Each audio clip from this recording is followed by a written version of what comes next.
Magandang araw po muli sa inyong lahat.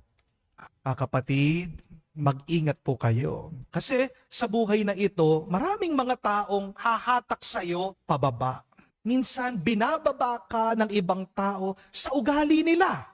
Di po ba? Kapag masama ang ugali ng ibang tao, pwede mong piliin na huwag kang maging kamuka nila. Amen? Pero yan ang malungkot na kwento. Minsan, kala mo kaibigan, kaaway pala. Kala mo tapat, taksil pala. Akala mo totoo, sinungaling pala. Hindi lahat na nag-aanyaya sa iyo ay may mabuting intensyon. At ito po ang unang pagkakamali madalas palagi nating ginagawa. Kapag may naninira sa atin, kapag merong taong nakasakit sa atin, agad nagagalit tayo. Amen? O kaya naman, kapag merong nangyayaring masama sa atin, hindi natin kontrol ang sitwasyon, agad umiinit ang ating mga ulo. Pero tandaan niyo po ito mga kapatid, don't lose your cool when things go out of control. Because the moment you become angry is the moment you will lose control of yourself. Amen? Kapag nagalit ka, hindi ka matinong mag-isip. At kapag malabo na ang iyong isip, madali kang magkamali. Madali kang matatalo at agad kang masasaktan. Kaya mag-ingat po kayo. Kapag galit ka, hindi tuwid ang iyong pag-iisip. At kapag baluktot ang iyong isip, siguradong baluktot din ang iyong mga desisyon. Amen? Tingnan po natin si Propeta Jeremiah. Sa unang pagbasa, balikan niyo po. Narinig niya, pinagpaplanuhan daw siyang patayin o iligpit ng mga tao. Sinisiraan siya, pinagtutulungan siya, gusto siyang patahimikin. Pero imbis na magalit itong propeta, imbis na gumanti siya, imbis na makipag-away siya sa mga taong ito, anong ginawa niya? Nagdasal siya. Kinausap daw niya ang Diyos.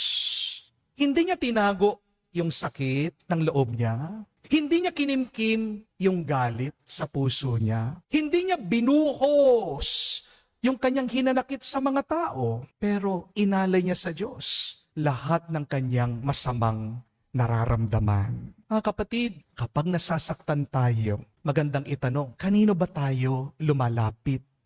Sa barkada? Sa cellphone? Agad kang nakikipagchismisan? O baka naman huli mong sinasabi sa Diyos? My dear friends, if you want a blessed and a peaceful life, train yourself to pray. And what is prayer? It is not only talking and talking to God, but it is allowing God to talk to you. In times of crisis, may your first action be to pray. In times of confusion, criticism, conflict, please open your hearts to the Lord. Tandaan niyo po, magdasal bago ka magsalita. Ialay mo muna sa Diyos bago ka gumanti. Manalangin ka bago ka magdesisyon. Pray first, panic later. Ibuhos mo lahat sa Diyos, huwag ka magtitira ng sama ng loob bago ka humarap sa ibang tao. Because remember, reactions bring regret, but prayer brings peace. Amen? Si Propeta Jeremiah, hindi po siya naging bitter. Pinili niyang maging better. Ginawa niyang panalangin ang kanyang sugat. Mga kapatid, sakit man ang iyong nararamdaman, yan ang gawin mong panggatong ng iyong pananalangin sa Diyos. Kaya nga mga kapatid, kung gusto mong maging payapa ang iyong kaluluwa, ang unang kailangan mong gawin kapag ikaw ay may problema, lumuhod ka kaysa sa sumigaw ka.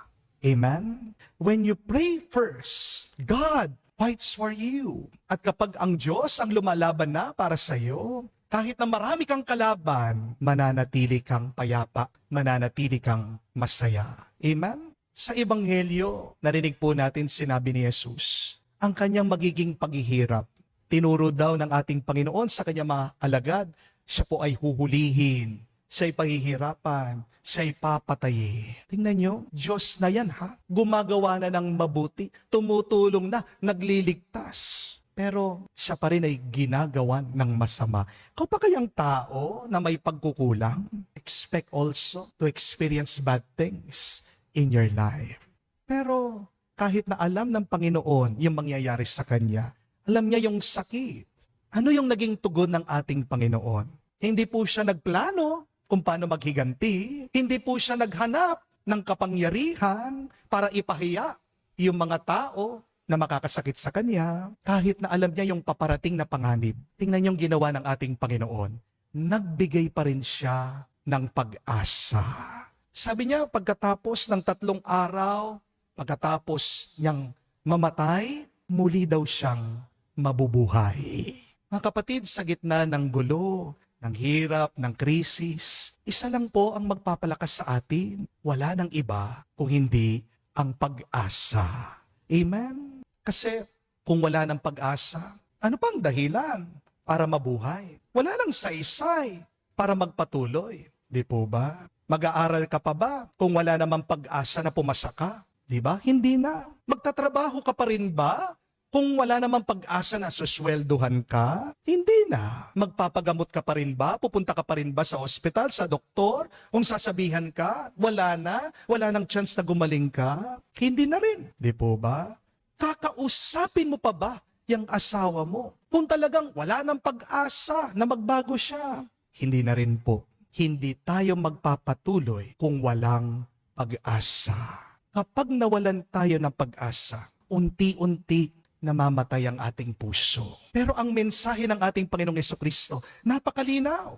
Sinasabi niya, oo, may pagkabagsak, pero may pagbangon. Oo, may krus, pero merong muling pagkabuhay. Oo, may luha, pero may ngiti pagkatapos.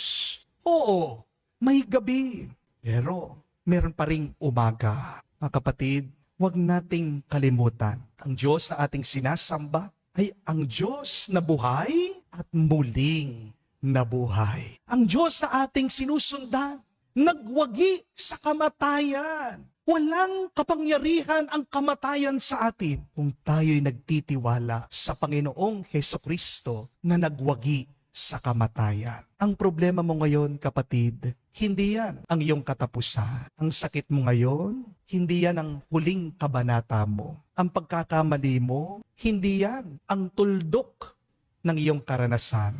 Ang paninira nila sa iyo, hindi yan kahihiyan. May ikatlong araw ang Diyos na binibigay niya sa bawat isa sa ating minamahal niya. Baka ngayon, Biyernes Santo ka. Baka ngayon, nasa dilim ka pa.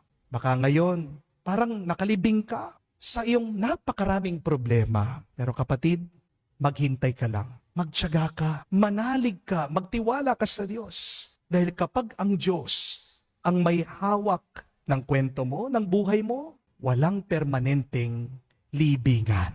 Amen? Kaya tandaan niyo po, huwag mong susukuan ang buhay. Dahil meron kang isang Diyos na hindi sumusuko para sa iyo. Kaya sa banal na misa pong ito, magdasal tayo. Una, kapag binababa tayo ng iba, manatili po tayo. Magpakumbaba. Huwag kang magwawala. Ipaubaya mo lang lahat sa Diyos. At kapag dumadaan tayo sa mga iba't ibang hirap at pagsubok ng buhay, kapatid, manatili kang umasa. Dahil ang buhay ay hindi natatapos sa sakit. Ang buhay ay natatapos sa ligaya ng Diyos. Amen.